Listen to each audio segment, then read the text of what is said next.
Dernière nouvelle 24 heures.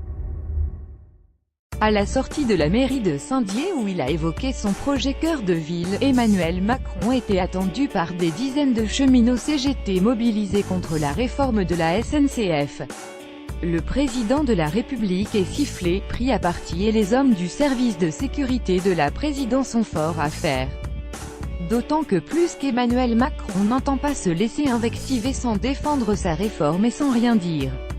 Il va au contact et parfois, cela pousse de chaque côté. Dès qu'il entend des sifflets, il se dirige vers leurs auteurs pour entamer un dialogue musclé. « Je ne supporte pas que l'on me siffle dans le dos ».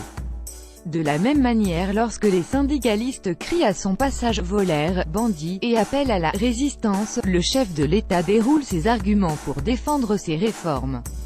Emmanuel Macron, qui avait prévu une longue déambulation dans les rues commerçantes de la ville de Saint-Dié, va au-devant des manifestants pour rappeler qu'il n'entend pas revenir sur sa réforme indispensable selon lui pour assurer l'avenir du train en France et notamment des petites lignes comme Épinal-Saint-Dié-Strasbourg qui est menacée.